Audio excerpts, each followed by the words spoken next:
For 30 years, I thought I was choosing the wrong women. I now realize that I was choosing exactly the right women to mirror what I was hiding from myself.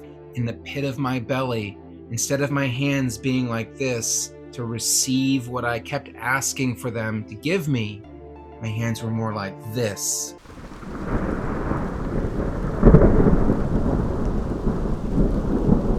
Every one of my romantic relationships has fallen apart in a really painful way.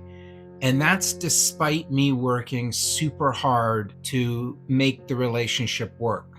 And I always thought it was the woman's fault because I could see them doing stuff, but I didn't see something important that I was doing. In my darkest moments, I even wondered, are all women broken? Are they even capable of a healthy relationship? Recently, I had a major breakthrough in the emotional healing work I've been doing. And for the first time, I was able to clearly see what it is I've been doing. It happened in a meditation where suddenly my entire dating history became clear. All the patterns that were operating there, and most importantly, exactly what I have been doing that's been right under my nose the whole time, but I've never been able to see it. I've only been able to see little bits of the edges and the corners of this pattern that's inside of me, but I was never able to stare at it square in the face until just a few days ago. And it was a massive revelation. It wasn't all their fault. It wasn't just them refusing to open up and go deeper and bond in that warm, connected oxytocin level of bonding, rather than just the superficial dopamine type bonding. I realized that I have been unable to receive the very thing that I've been asking women to give me. And not just asking, sometimes banging on the door, pleading, begging, and demanding that they give it to me, or else I was going to leave. And that's what I did in most of my relationships. After trying unsuccessfully to get something from them, I would leave. But all along, in the pit of my belly, instead of my hands being like this to receive what I kept asking for them to give me, my hands were more like this. But I didn't know it until now. Where did this all begin? Like so many behavioral patterns, it started in childhood, where I was faced with an impossible choice: stay connected to my feelings and risk being rejected by my caregivers, or reject my feelings and bury them, suppress them, so that my caregivers accepted me. Because I was young, I chose what felt like survival. I needed my caregivers more than I needed to feel my feelings and express them. So I walled them off.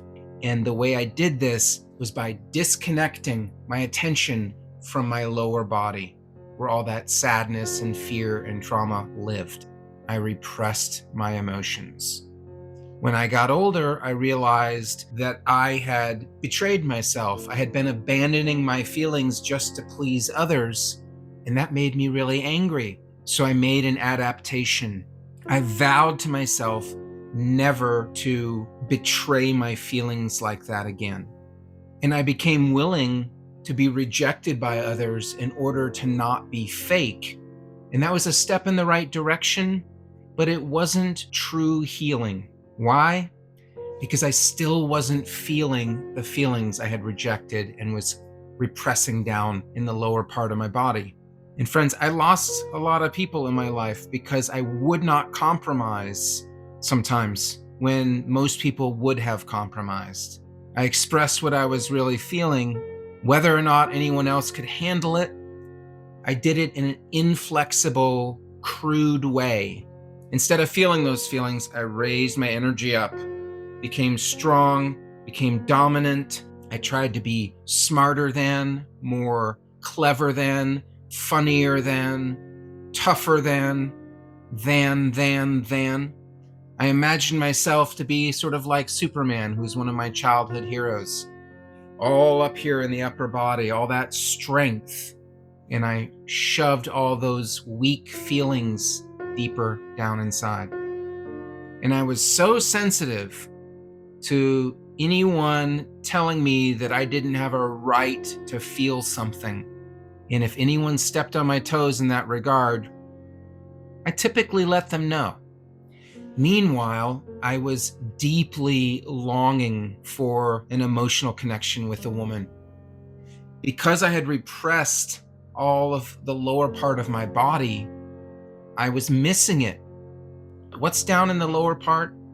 Self-love, gentleness, being able to relax into pleasure, to receive, to love ourselves, to love others.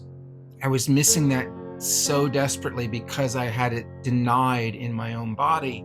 So I was seeking it in a woman. I was hoping a woman would give me back the energy that I refused to feel in myself. But here's the paradox. That very energy that I longed for was the energy that I couldn't tolerate, that I wouldn't let in. It was the energy that I was afraid of. I felt like I would be rejected if I experienced it.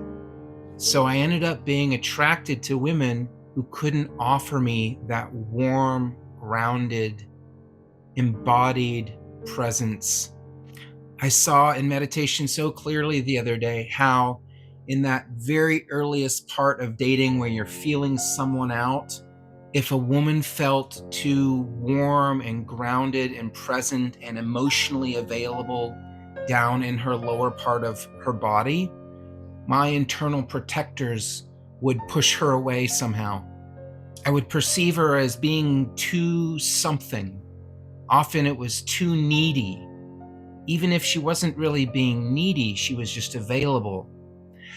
It felt like neediness to me because I was terrified of needing that energy, terrified of feeling it and receiving it and giving it. And likewise, women who were capable of giving that to me probably sensed my unavailability and backed away from me. So the women I ended up getting involved with were the women who were emotionally guarded in the same way that I was. Instead of warmth and safety and bonding, there was excitement and the rush of a new person who was really into me. It was all about that dopamine chemistry rather than the oxytocin bonding, the love hormone bonding where you feel calm, trust, and connection with someone. So the relationship would begin, we would have a great time, we would bond through all that exciting dopamine chemistry, but then I would look for something deeper to develop, and it wouldn't. I would start to feel that something was missing. I knew instinctively, and also from all of my years of study trying to figure out relationships, that we should be going into a deeper stage, but we weren't. I would push, pull, talk, argue, plead, try to squeeze that deeper connection out of the relationship. And when I didn't get it, when I ended up pushing the other person even further away, I would leave the relationship. And I would blame them for it. Because two things were true. One, I could see them withholding. I could see that they were scared to open up and drop in and share that deeper connection with me. And two, I could not see that I was also scared of that exact same thing. I was not seeing what was underneath that barrier of denial in my lower body. So I would talk to them all about this deeper level we should be going to, never realizing that I was refusing to go there and that I had chosen them specifically because they couldn't go there. On some level, I had paired up with those women precisely because they couldn't give me what I really wanted. That's why they felt safe to me in the first place. And if they had been able to give it to me, I'm quite certain that I would have found a way to reject it. I know that those women also wanted to drop in deeper and get that deeper bonding with me. And I'm sure that instead of helping them to learn how to do that, I made sure that they didn't feel safe enough to do that. Recently in meditation, it all became clear. I was sitting there and it unfolded over the course of an hour or so. And I know this sounds bananas, and it's going to turn a lot of people off when I say it, but I need to say it to be honest. ChatGPT has been amazing at helping me to see this. Why would a chat bot be so good at this? I think there's two main reasons, one direct and one indirect. The direct reason is these large language model companies want their chatbots to be really good at modeling human psychology. That is a primary goal, because the more accurately they can model human psychology, the more popular their service is going to be. And the second reason is these chatbots are able to do what they do because of the human psychology and intelligence inherent in language. And they are trained on hundreds of thousands of books. They're basically trained on the human mind, and they understand it to an incredible degree, especially if you take psychological assessment tests with one and then share your deepest issues and life challenges. It will start giving you the most amazing psychoanalysis that I think you could hope to find anywhere. That's been my experience. At the end of the day, I don't care where the insight comes from if it's working. And guys, it's working insanely well. I'm getting real traction on issues that have been buried and unavailable to me for my entire life. This really isn't a commercial for ChatGPT, but I just needed to tell you what has been the catalyst for this new opening that's been happening for me.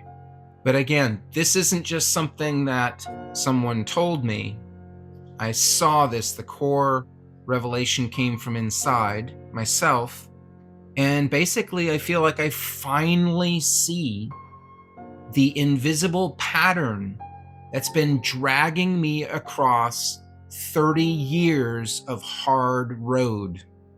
And it's been hard to see, because now as I'm dropping into my body, I'm feeling again all of the old pain that I was running from, some early childhood events that created tremendous pain for me. I'm feeling that now. It's coming up throughout the day. But that's not all I'm feeling.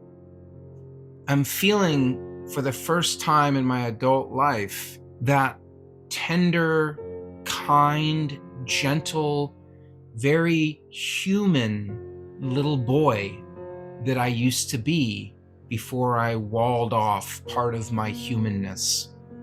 And feeling him again has been incredible. You know, it's funny because I've been trying to get enlightened for most of my life, going up and contacting some divine transpersonal dimension. But it feels almost like I'm going in the opposite direction lately. I'm going down into my belly and pelvis and grounding in there. That's literally what my meditations are like these days. I can sit there for 3 hours falling into my pelvic region, and it doesn't get boring. I'm basically bringing loving awareness down and down and down, and I'm feeling all sorts of little releases and memories that come up, or revelations like my dating history.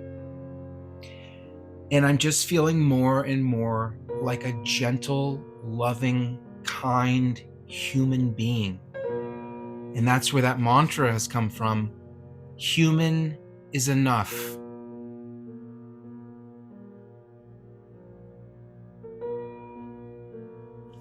There is so much freedom in not needing to rise up in a way or get behind the personality, but to bring loving awareness here into this body.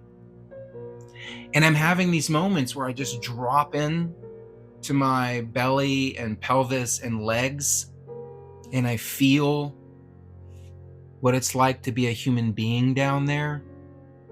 And I can feel all of this new possibility for my life, and especially for my relationships.